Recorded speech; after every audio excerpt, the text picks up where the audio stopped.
Ang daming suggestion. Ang tawag sa kanila, barkada ng mga nakaupo. Sila ang kumikita. Kumikita sila sa likod ng mga magsasaka at saka sa atin, mga mamimili. Ito yung problema. Alam nila kung anong solusyon. Alam nila kung ano kailangan gawin ng gobyerno para magmura ang pagkain. Tutulungan nila yung magsasaka. Bibigyan nila ng mga dryer. Bibigyan ng mga warehouses, silos, mga cold storage. Alam nila yung solusyon. Pero ginagawa ba nila? Hindi!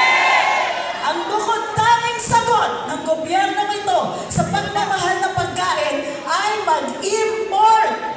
Ay, ang galing. Ang lino. So, mahal ang pagkain. Ano bang mahal? Tubig! Paano tayo mabubuhay? Mahal ang tubig. May ginagawa ba sila para ibsan yung pagmamahal ng tubig?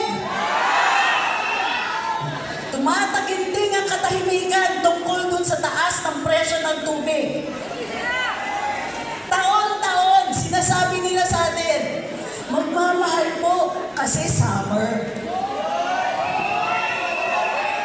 Bakit kayo nagkukunat? Taon-taon naman may summer.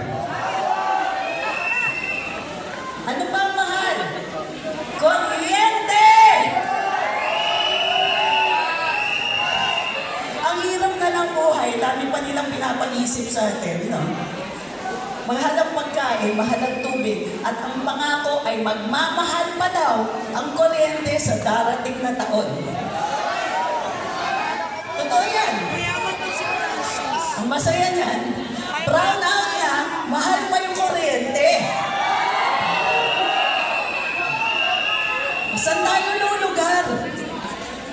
Kailangan panindigan natin to, titindig tayo.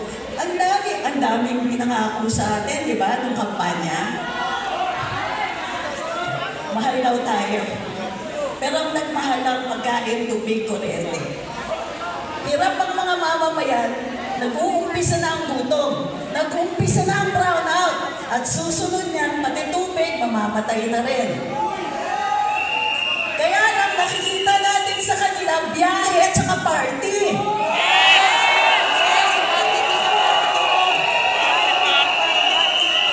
Huwag na natin tiisin ito.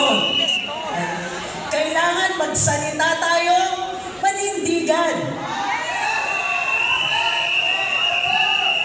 Pakitaas nga po yung sign. Ano nakasulat dyan?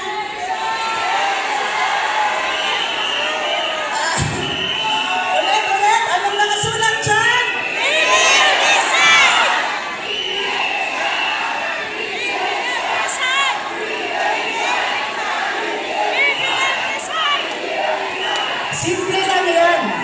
Sana, kung hindi nila kaya, at least makinig sila. Nananawagan tayo na sana, hindi na nga, mahal na nga ang tubig, kuryente, pagkain, ang taas pa ng krimen. Wala pang trabaho. So, anong natira sa atin? Nagbago tayo ng Pangulo. Nagbago din yung problema. Naghihirap tayo. May mga kababayan tayong gutom. Huwag natin patagalin ito. Anong dapat gawin natin? Manindigan!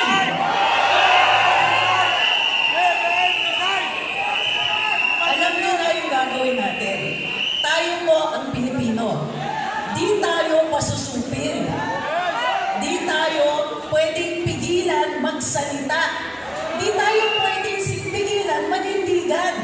Karapatan natin ipaalam sa kanila na tama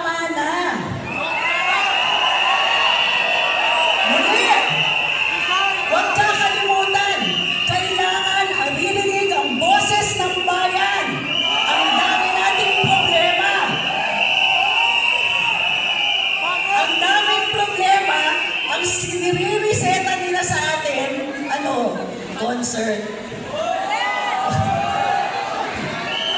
Buti sana kung kagalingan niya nagko-concert, ano?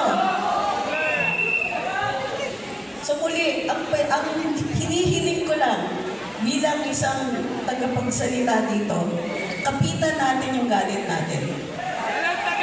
Kailangan tandaan natin kung ano yung ginagawa nila sa atin. Araw-araw, tayo yung nakakaramdam ng taas ng presyo. Pagkain, tubig, kuryente, araw-araw damang-dama natin. Araw-araw damang-dama natin yung kakulangan ng serbisyo.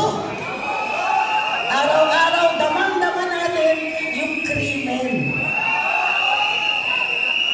Hindi tayo pwede manahimik. Kung kailangan, mag-social media, makipag-usap, ikwento sa mga kapitbahay sa susunod na maisong dalhin natin sila. Magparami tayo